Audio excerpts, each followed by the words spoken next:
one game from my life, I want Madison Bumgarner on my mound. And that may seem like a crazy and outrageous position to take, considering that Clayton Kershaw just had arguably the greatest regular season we've ever witnessed a pitcher have. Kerry just threw out some of the numbers. 21-3, 1.77.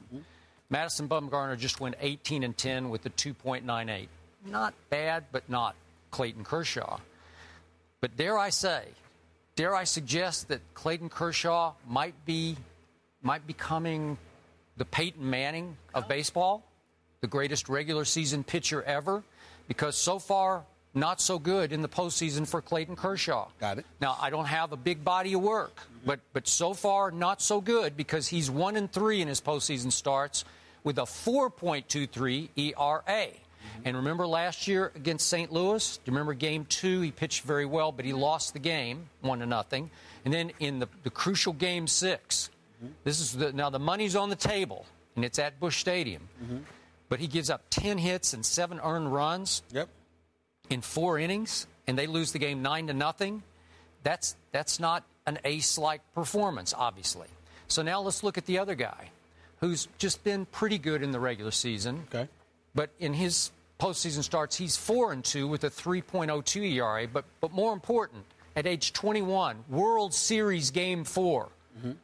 2010 at Texas, a hitter's paradise. He goes 8 innings and gives up no runs and strikes out 6. Then World Series Game 2, 2012 against Detroit. This one at San Francisco. He goes 7 innings and gives up no runs and strikes out 8. Okay. And last night was just a flat-out masterpiece. That's on the road in the loudest park in baseball.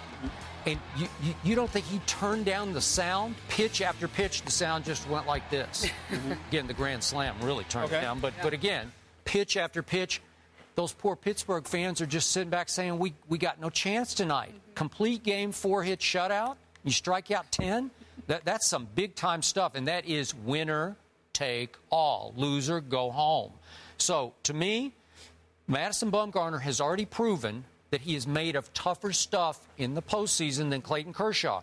Now, Kershaw's got he's got one tomorrow night, or it's actually tomorrow afternoon in the West. Yeah, that's time. Against Wainwright. That will be a big one. We'll see how he fares in that one. You know what? I need to let everybody know how brilliant you are. I need to there's put a this big for butt the coming here. Because Skip Bayless, you are the ultimate slickster.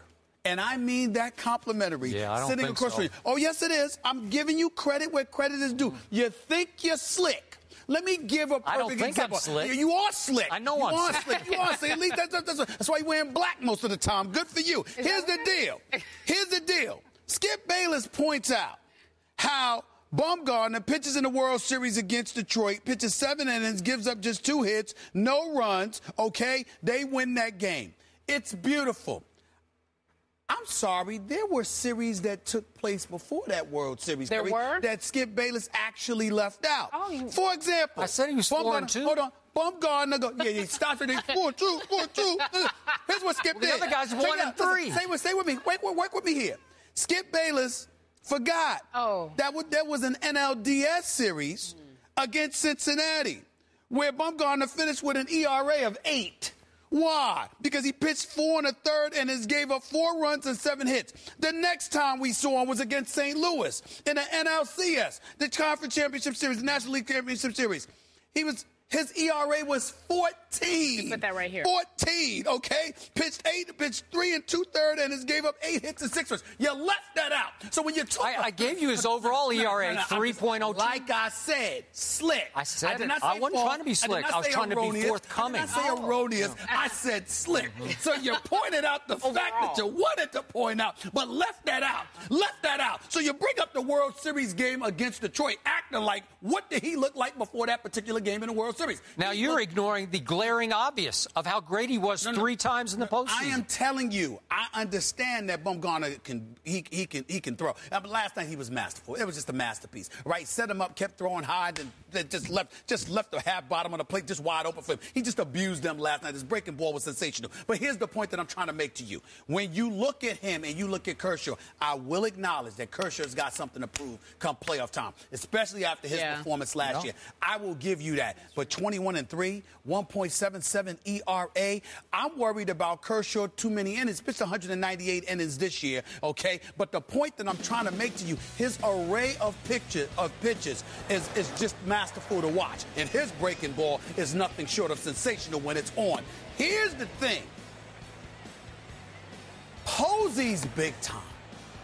And the reason why I bring up a catcher, because for folks out there that don't really know baseball, you got to understand that the game is called by the catcher. And the catcher and how he calls the game and what kind of pitches he gets you to throw plays a very significant role. Posey is big time. He's a future Hall of Famer, not just because of what he can do as a hitter, but it's how he calls the game, how he protects his pitches. Plus, he can throw you out. A.J. Ellis with the Dodgers, he can call a masterful game. He's pretty good. He just can't hit worth the damn. Okay, but he can bat 191. But he can call a game.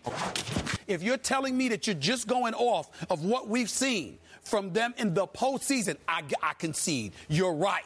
Because Kershaw has to show that the person we see in the regular season, he can show in the postseason. But what I'm saying is, in terms of stuff, I'm looking at it and I'm saying, I don't think Bumgarner's stuff is better than Kershaw. I'll buy that. I'll agree with you on that. I don't think his stuff is better than Kershaw. 21-3 says that pretty loudly. Well, I'm just saying, right? you know. 21-3? Post? Well, what I'm saying is, you're saying to me that psychologically, because of what Kershaw hasn't done in the postseason, is why you will go with Bumgarner. Yes. I'm just saying, don't tell me you're going to go with Bumgarner because you think he has better stuff than Kershaw. I don't believe that. Okay, if you and I are managing one game for our lives against each other, if I got Bumgarner and you got Kershaw, I'm feeling real good about myself. You are feeling real good about yourself based on history. I'm feeling good about myself based on this year.